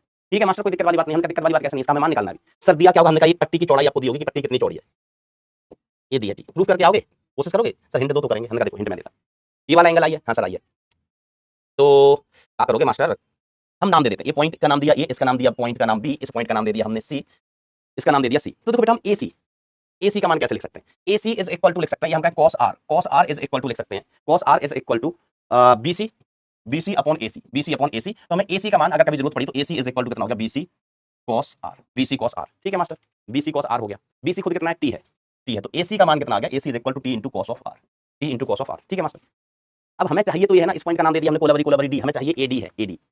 तो कोई एंगल और देखो, तो हमने कहा देखो भाई ये वाला एंगल आई होगा, ये वाला एंगल कितना होगा? आई। मास्टर कैसे होगा? हमने कहा तुम सोचो, सब कुछ मास्टर ही सोचेगा क्या? तुम सोचो ये वाला एंगल कितना होगा? आई होगा। आपने कहा अच्छा ऐसा है मास्टर, ये वाला एंगल आई होगा, हम नहीं मानते। हमने कहा सोचो देखो कैसे होगा एंगल आई।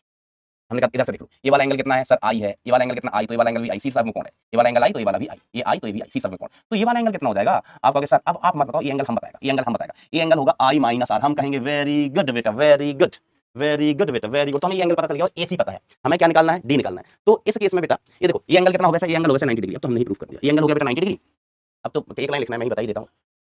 तो हमें चाहिए क्या? ये चाहिए, और पता क्या है? AC पता है। तो लंब हमें चाहिए, एक कौन है? ये कौन है? ये कौन है? 90 डिग्री के सामने कर्ण, 90 डिग्री के सामने कर्ण, ये आधार और एक कर्ण। तो हम साइन लिख लेते हैं, क्या लिख लेते हैं? साइन। तो sine of i minus r, sine of i minus r equal to लंब बटे कर्ण, लंब कितना? AD, लंब कितना? AD बटे AC, AD बटे AC। तो हमें चाहिए बेसिकली क्या? AD, AD ही तो लेटरल शिफ्ट है, लेटरल शिफ्ट AD कह लो या इसको कह दो, एक ही बात है ना। चलो हम इसका नाम दे देते हैं E, है ना। AD और आप इसको CE कह सकते हैं, एक ही बात है बेटा। तो AD इज इक्वल टू कितना हो गया, AC sine I minus R, sine I minus R, AC। हमने कुछ गड़बड़ किया क्या? आधार बटे कर्ण AC, आधार बटे कर्ण AC। तो AD का मान, AD का मान कितना आ गया, AC कितना है, T cos R, T cos R into sine of I minus R, sine of I minus R। यार यही रिजल्ट आता है क्या? चेक करना, मैंने कहीं कोई गड़बड़ तो नहीं किया? चेक करो जल्दी से। कहाँ पर बेटा, कहाँ पर गड़बड़ हो गया? cos R is equal to आधार दैट इज BC बटे कर्ण दैट इज AC। तो BC is equal to, BC is equal to, नहीं हमें क्या चाहिए, AC, AC है भाई, हम तो लगा फिर आया था अपॉन में cos R आएगा, अपॉन में cos R आएगा। अब सही हूं क्या मैं?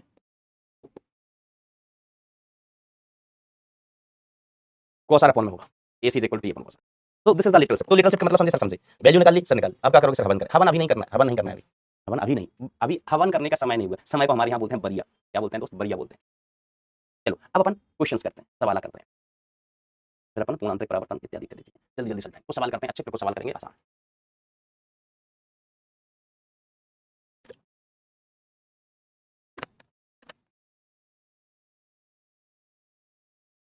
सवाल, एक प्रकाश की किरण 1.62 अपवर्तनांक के पारदर्शी कांच पट्टिका पर गिरती है।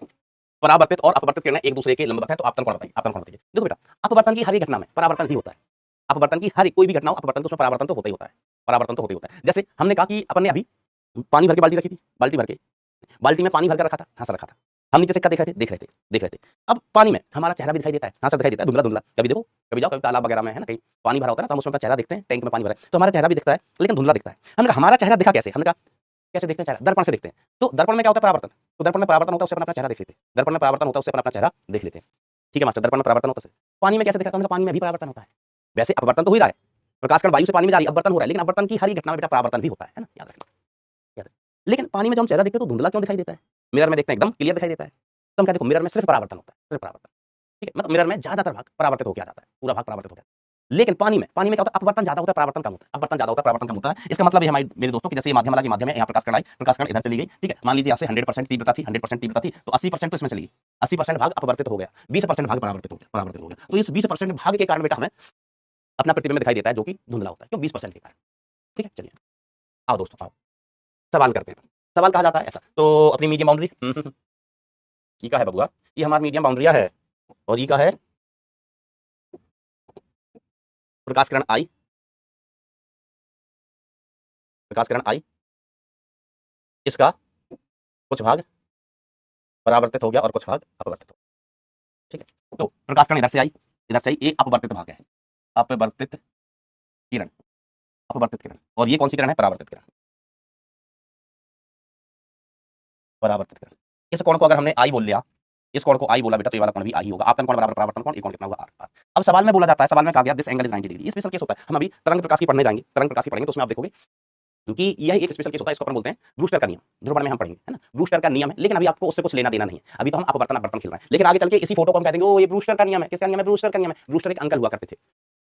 तो अच्छा देखिए, अब हम क्या कहेंगे, अपवर्तनांक बराबर दिया गया है, एक प्रकाश की किरण कांच की पट्टिका पर गिरती है ना, यहाँ म्यू कहाँ से गिरती है? हवा से। कहाँ से? प्रकाश किरण हवा से आई है, तो सिर्फ लगा दो, तो हवा का म्यू कितना 1 इंटू साइन एंगल कितना आई, एंगल कितना I is equal to mu sine angle कितना आर। ये एंगल इधर कितना है? आर है। ये एंगल इधर कितना है दोस्तों? आर है।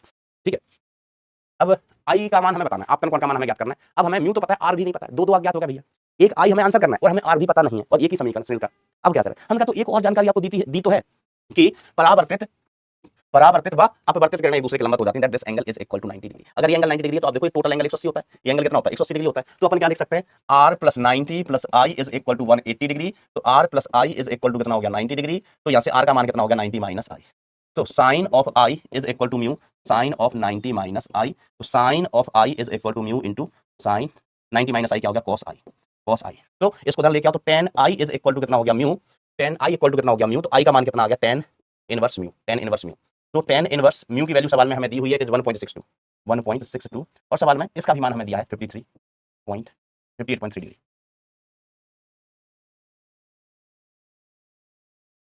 Done? Yes sir, yes done. Very good बेटा, वेरी गुड।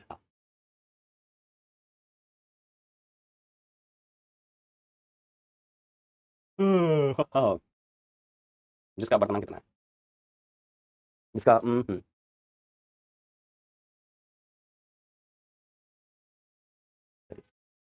सवाल 20 सेंटीमीटर मोटाई की कांच की पट्टिका को जिसका वर्तमान 1.5 है समतल दर्पण के सामने रखा जाता है, समतल दर्पण के सामने रखा जाता है। एक बिंब को दर्पण से 40 सेंटीमीटर की दूरी पर हवा में रखा जाता है। बिंब के नजदीक प्रेक्षक के सापेक्ष प्रतिबिंब की स्थिति ज्ञात कीजिए, प्रतिबिंब की स्थिति ज्ञात कीजिए ताकि प्रतिबिंब ज्ञात कीजिए। तो बिंब के नजदीक प्रेक्षक के सापेक्ष प्रतिबिंब की स्थिति ज्ञात कीजिए। ठीक है, प्रतिबिंब पर दर्पण तथा कांच की पट्टिका के मध्य दूरी का प्रभाव होगा क्या? आइए समझिए, सवाल समझिए। ठीक है, ये हमारा एक दर्पण है। क्या है दर्पण? अब क्या एक बिंब रखा हुआ है, बिंब का रखा हुआ है बेटा यहाँ पर, बिंब मतलब वस्तु। This distance is given as 40 centimetre, this is metre. बताओ इमेज कहां बनेगा? तो आप कहेंगे सर ये कोई सवाल हुआ क्या? है पगले मास्टर, कोई सवाल हुआ क्या? दर्पण से वस्तु 40 सेंटीमीटर पर, तो प्रतिबिंब भी 40 सेंटीमीटर पर बनेगा। दर्पण के पीछे समतल दर्पण है। कैसा दर्पण है बेटा? समतल दर्पण है। ठीक है, याद रखिए बेटा, समतल दर्पण होता है ना, उसकी फोकस दूरी अनंत होती है ना। अपन ने पढ़ा ना गोलीय दर्पण, तो गोलीय दर्पण की फोकस दूरी हम लिखते थे r/2। अब समतल दर्पण की वक्र त्रिज्या वैसे अनंत। समतल दर्पण प्लेन सरफेस है, तो उसकी त्रिज्या कितनी होती है? अनंत होती है, तो उसकी फोकस दूरी भी अनंत होगी। ठीक है, लेकिन अब यहाँ पर क्या कर दिए रहे, यहाँ पर क्या कर दिया एक कांच की पट्टी, आइए एक कांच की पट्टी जिसकी चौड़ाई कितनी है भैया? चौड़ाई है 20 सेंटीमीटर, वो ला के यहाँ पर रखती है। तो इस कांच की पट्टी का अब वर्तमान कितना भाई साहब? म्यू है। अब वर्तमान की म्यू, उसकी चौड़ाई कितनी है? 20 सेंटीमीटर। 20 सेंटीमीटर हम क्या करते हैं, कहाँ बनेगा? हमने कहा लो अब तो दर्पण और वस्तु के बीच की दूरी बदल गई। सर कैसे बदल गई? हमने कहा कांच की पट्टी आ गई ना, तो आभासी दूरी मिलेगी अपन को। कांच की पट्टी आ गई, कैसी दूरी मिलेगी? आभासी दूरी मिलेगी, आभासी दूरी, आभासी दूरी। तो अब अपन क्या करेंगे? आभासी दूरी निकालेंगे दर्पण से वस्तु के बीच की। ठीक है, दर्पण व वस्तु के बीच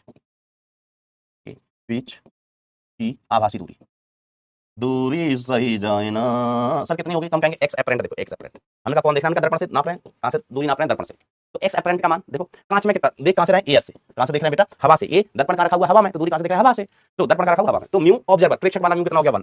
ठीक है, अब 1 में से देखो 20 सेंटीमीटर दूरी तो कांच में चलनी है, 20 सेंटीमीटर दूरी कांच में चलनी है, बची हुई दूरी कितनी है? तो 40 सेंटीमीटर माइनस 20 सेंटीमीटर हमें किसमें चलनी है? एयर में चलनी है। किसमें चलनी है? हवा में चलनी है। समझ गया ना? यहाँ पर भी हम म्यू एयर लिखते हैं, म्यू ग्लास देख कहां से रहा है? एयर से, तो mu air is equal to x apparent.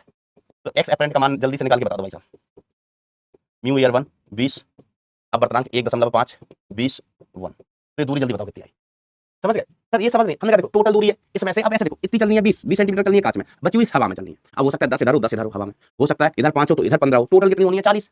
Total कितनी है? 40। 40 में से 20 किसमें है? कांच में। तो 20 किसमें? कांच में। और बची हुई दैट 40 माइनस 20 वो हवा में, वो हवा में।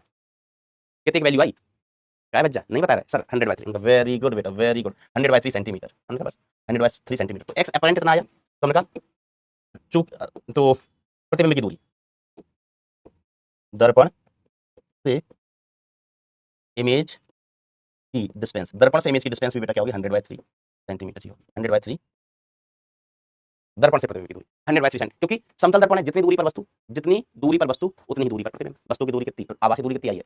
आभासी दूरी 100/3, तो प्रतिबिंब कहां बनेगा? दर्पण के पीछे 100/3। अगर यहां से पूछे यहाँ से दूरी कितनी हो गई है ना, तो अगर यहाँ से दूरी नापना है तो 100/3 प्लस 100/3 है ना। ये कह रहे हैं ना कि बिंब के नजदीक प्रेक्षक के सापेक्ष प्रतिबिंब की स्थिति ज्ञात कीजिए। तो अगर ये दूरी नाप रहा है तो यहाँ 100/3 और यहाँ 100/3 पीछे बनेगा प्रतिबिंब। बात क्लियर होना चाहिए। जहां से भी दर्पण से दूरी पूछ जाए तो 100/3 हो जाएगा। अब ये कहा जाता है प्रतिबिंब पर दर्पण तथा कांच की पट्टिका की मध्य की दूरी पर क्या प्रभाव होगा? तो कोई प्रभाव नहीं होगा, नो प्रभाव, कोई प्रभाव नहीं। इसका आंसर क्या होगा? कोई प्रभाव नहीं। देखो ये कह रहे हैं कि हम पट्टिका यहाँ रखें या यहाँ रखें, कोई क्या कि पट्टिका यहाँ रख दो, कोई क्या कि सर पट्टिका यहाँ रख दो, कोई फर्क पड़ेगा क्या प्रतिबिंब की स्थिति पर? प्रतिबिंब की स्थिति पर कोई फर्क पड़ेगा क्या? हम कहेंगे नो। व्हाई? देखो पट्टिका चाहे यहाँ रखो चाहे यहाँ रखो चाहे यहाँ रखो, कांच में कितना चलना है? 20 सेंटीमीटर। हवा में कितना चलना है? बचा हुआ कितना? 20 सेंटीमीटर। तो कांच में 20 ही चलना है, कहीं पर भी रख दो, कहीं पर भी रख दो आप इसको। अब मान लीजिए जब आप इधर रखियो तो 10 इधर चलना है और 10 इधर चलना है, टोटल हुआ कितना? 20। कोई कहे हमने यहाँ रख देंगे, 5 इधर तो 15 इधर चलना है। हवा में तो 20 ही चलना है, कांच में तो 20 ही चलना है। पट्टी को कहीं भी रख दो, पट्टी को भैया ओ भैया पट्टी को कहीं भी रख दो, हवा में तो 20 ही चलना है। अब कहोगे सर हम पट्टी को यहाँ रख लेंगे, हम यहाँ रख लो, तो यहाँ रखोगे तो पहले 20 चलना है हवा में, फिर 20 चलना है पट्टी में, कोई चीज बदलेगी नहीं, है ना। ये भी 20 mu G same, 20 mu air same, कोई चीज नहीं बदल रही, कहीं भी पट्टी को रखो। क्लियर है बात? मास्टर क्लियर है? तो मास्टर सही बता रहा, तुम सब कुछ क्लियर है भैया? मास्टर सब कुछ क्लियर है, तू तो बस पढ़ाता जा। अब देखो कुछ है ना, छोटे छोटे सवाल। हम कहते हैं कि जब प्रकाश वायु से कांच में जाता है, तो बेटा आवृत्ति तो कभी नहीं बदलती, आवृत्ति सेम रहती है। फिर हम रिजल्ट जानते हैं v = f लैम्डा। f कभी भी चेंज नहीं होता, f बेटा हमेशा सेम होता है। सोर्स का गुण है, मैंने आपको कल बताया था कि मैं अपने मुंह से कुछ भी बोलूं, अब मैंने जो बोल दिया ना उसकी आवृत्ति फिक्स हो गई, वो कहीं भी चला जाए। ठीक है, तो v समानुपाती किसको? लैम्डा। अब v चेंज होता है ना, मीडियम चेंज होने पर v चेंज होता है, तो लैम्डा भी चेंज होगा। So what will be the, इसकी आवृत्ति दोनों बढ़ते हैं, इसकी तरंग दैर्घ्य बढ़ती है, आवृत्ति वही रहती है। तरंग दैर्घ्य अपन देखते हैं, जब प्रकाश किरण वायु से कांच में जा रही है, कांच मतलब सघन माध्यम में जा रही है, सघन माध्यम में गई तो v क्या हो जाएगा? कम हो जाएगा। v कम हो गया तो लैम्डा क्या हो जाएगा? लैम्डा कम हो जाएगा। समझ गए? वायु से कांच में मतलब विरल से सघन माध्यम में चाल कम मतलब v कम तो लैम्डा भी कम। तरंग दैर्घ्य घटती है लेकिन आवृत्ति वही रहती है, आवृत्ति वही रहेगी, तरंग दैर्घ्य बेटा बदलती है, घटती है। इनफैक्ट आई होप ये बात आपको क्लियर होगी। छोटे सवाल है। एक वर्णीय प्रकाश वायु से म्यू अपर्तनांक में जाता है, तो आपतित व अपवर्तित तरंगों की तरंग दैर्घ्य का अनुपात। तो देखो हम अभी कहते हैं v = f लैम्डा, f कैसा हो? वैसे कांस्टेंट, एफ कैसा होगा, कांस्टेंट, तो v समानुपाती लैम्डा, तो v1 upon v2 is equal to lambda 1 upon lambda 2, lambda 1 upon lambda 2। ठीक है, अब अपवर्तनांक के पदों में लिखना है। अपवर्तनांक के पदों में तो म्यू क्या लिखते थे, म्यू क्या लिखते थे, c/v, mu equal to c/v। तो v का मान क्या लिख सकते हैं, म्यू बराबर क्या होता था, c/v। तो v का मान कितना हो गया, c/म्यू, c/म्यू। तो अब वर्तमान के पदों में भाई साहब इसको लिख लो आप दिन दहाड़े। v1 की जगह क्या लिख सकते हैं, c अपॉन म्यू1, c तो बदलेगा नहीं। v2 की जगह क्या लिख सकते हैं, c अपॉन म्यू2 is equal to lambda 1 upon lambda 2। तो c से c बराबर टिल्लू हो गया, you will get lambda 1 upon lambda 2 is equal to lambda 1 upon lambda 2 is equal to म्यू2 अपॉन म्यू1।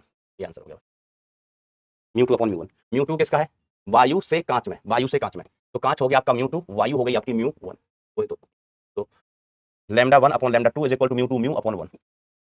सी ऑप्शन है ना। ये छोटे छोटे क्वेश्चन है जिनसे अपन कॉन्सेप्ट सीखेंगे, जिनसे अपन कॉन्सेप्ट सीखेंगे। ठीक है, जो आपने सीखा उसको अप्लाई कैसे करते हैं। तो जो थ्योरी है उसका एक तरीके से क्या हो जाएगा, रिवीजन हो जाएगा, आपको रिकॉल हो जाएगी थ्योरी, है ना। यदि माध्यम आई से माध्यम जे जाने पर प्रकाश कण का अपवर्तनांक आई जे से प्रदर्शित करें, आई जे से प्रदर्शित करें, तो इसका मान क्या होगा, आई जे से माध्यम आई से जे जाने पर, आई से जे जाने पर, तो देखो म्यू जे इधर आई, इसका वैल्यू क्या होगा, तो इसका वैल्यू होता है mu of J upon mu of I, है ना।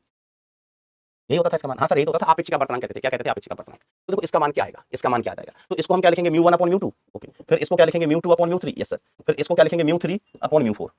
ऊपर वाला ऊपर, नीचे वाला नीचे। ठीक है, यो गया, तो आंसर कितना आ गया, mu 1 upon mu 4, mu 1 upon mu 4। अब म्यू 1 अपॉन म्यू 4 को क्या लिख सकते हैं, इसको लिख सकते हैं 1 4, ये ऊपर वाला। अब अपेक्षिक के पदों में लिखना है ना, तो इसको हम लिख सकते हैं म्यू 1 4, 1 ऊपर मतलब ऊपर वाली भुजा की तरफ और नीचे आएगा 4। ठीक है, तो ऐसा कोई ऑप्शन है सर, ऐसा ऑप्शन आना है, ऐसा ऑप्शन नहीं है, तो हम इसको ऐसे लिख सकते हैं 1 अपॉन म्यू 4 1। यस सर, इसको ऐसे लिख सकते हो, ये ऑप्शन आंसर।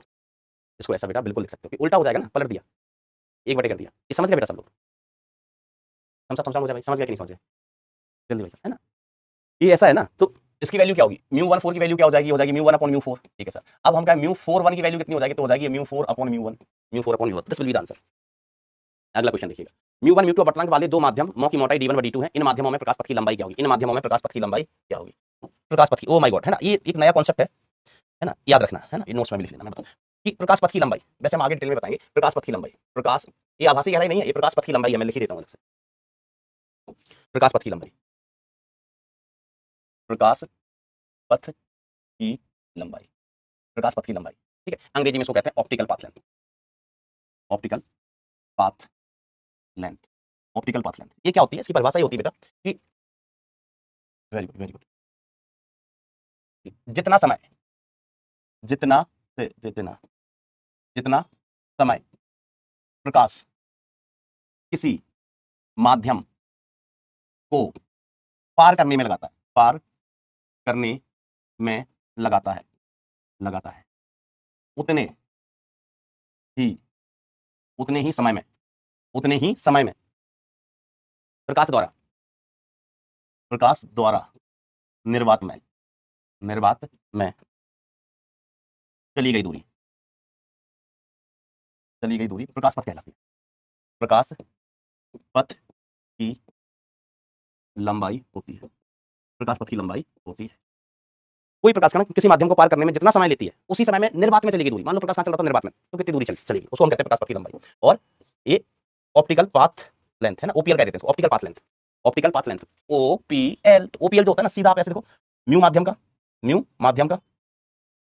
का अपवर्तनांक इनटू माध्यम की वास्तविक लंबाई, माध्यम की वास्तविक लंबाई। बड़ा सीधा, ये परिभाषा थोड़ी टेढ़ी मेढ़ी सी लगती है, लेकिन फॉर्मूला बड़ा आसान है, मान बड़ी आसानी से आ जाता है। तो optical path length OPL, optical path length is equal to कितना हो जाता है, म्यू इनटू जो भी माध्यम का डिस्टेंस है, एक्स बाई कद्दू व्हाटएवर, जो भी डिस्टेंस है। बहुत आसान, बहुत आसान। ठीक है सर, ये आया कहां से, ये भी बता दो थोड़ा सा, अब इतनी दूर तक आई। हमने कहा कि चलो, ये हमने कहा माध्यम है, इसकी लंबाई कितनी है, एक्स है, माध्यम है, इसकी लंबाई कितनी है, एक्स। तो कोई प्रकाश कण इसको पार करने में कितना समय लगाएगी, जल्दी बोल, इसको पार करने में कोई प्रकाश कण कितना समय लगाएगी, ये लंबाई कितनी है, एक्स है। तो हमने कहा इसको पार करने में जो समय लगेगा वो एक्स वाई वी, हम वी को ना म्यू के पदों में पढ़ना स्टार्ट करते हैं, म्यू के पदों में। तो इसको कितना लिख देते हैं, एक्स अपॉन वी की जगह क्या लिख सकते हैं, सी बाई म्यू। तो माध्यम पार करने में जो समय लगेगा वो दूरी बटे चाल, है ना। अब चाल की जगह सी बाई म्यू लिख दिया, तो म्यू एक्स अपॉन सी, ये माध्यम को पार करने में लगा समय। ठीक है, अब इस समय, ठीक है, समय टी में निर्वात में चली गई डिस्टेंस, दूरी कितनी हो जाएगी, तो हम कहेंगे दूरी क्या होता है, चाल गुणा समय, चाल किसकी, निर्वात की। दूरी क्या होता है, चाल गुणा समय। भैया चाल किसकी, भाई दूरी निर्वात में चलानी है तो चाल किसकी, निर्वात की। और समय कितना, म्यू एक्स अपॉन सी, सी से सी बाबा टिल्लू। तो प्रकाश पथ की लंबाई न्यू इंटू एक्स, माध्यम का अपवर्तनांक इंटू माध्यम की लंबाई, माध्यम का अपवर्तनांक इंटू माध्यम की लंबाई। मुझे उम्मीद है ये चीज आपको क्लियर होगी, बहुत आसान चीज है, देयर इज नथिंग टफ। तो हम तो पढ़ भी नहीं रहे, ये आंसर टिक कर दिया हमने।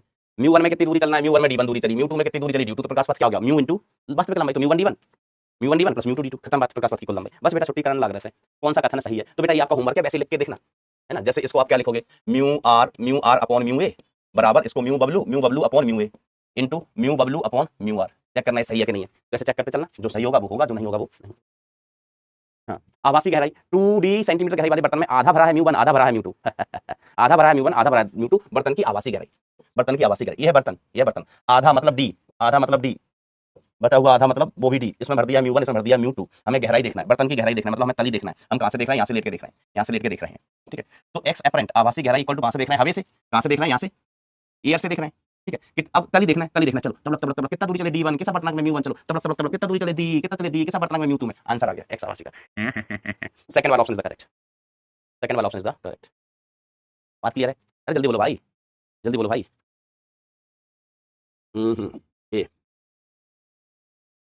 ए रुको अभी।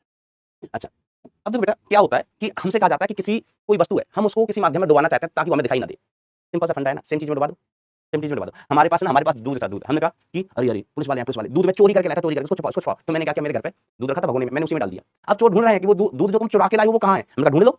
उन्होंने घर का कोना कोना छानने वाला, उन्होंने कहा भगवान, मैंने कहा तो मेरा खुद का है, मैं सुबह सुबह मंगवाया था पूरे 1.5 लीटर, है ना। पूछ लो दुकान, दूध वाले से पूछ लो, ये तो हम खुद मंगवाते हैं, चोरी करके नहीं लाए। वो ढूंढते दिखाई नहीं दिया, क्यों? क्योंकि हमने उसको किसमें मिला दिया, दूध में मिला दिया। तो दूध में दूध मिला देंगे दिखाई देगा। पानी में पानी, हमें पानी छिपाना था, पानी छिपाना था, तो हम पानी को छिपाना है, कोई देख ना पाए। तो हमारे घर में टैंक था, हमने उसी में पानी और डाल दिया, उसी में डाल दिया वो पानी जो हमें छिपाना था, दिखेगा ही नहीं, दिखेगा ही नहीं। समझ रहे हो, समझ गए? तो अगर हमें किसी वस्तु को ना छिपाना है कि वो हमें दिखाई नहीं दे, तो हम कहेंगे सेम माध्यम में डाल दो। अब बर्तन के माध्यम का गुण ही है, तो सेम माध्यम में उसको डुबा दो, दिखाई नहीं देगी। इसको छुपाना है कि इसमें दिखाई नहीं देगा, हम इसको इसी में छुपा देंगे तो दिखाई नहीं देगा। आंसर हो जाएगा सी, केवल सी द्रव में दिखाई नहीं देगा, केवल सी द्रव में दिखाई नहीं देगा। ये कह रहे सर दूध पी लो।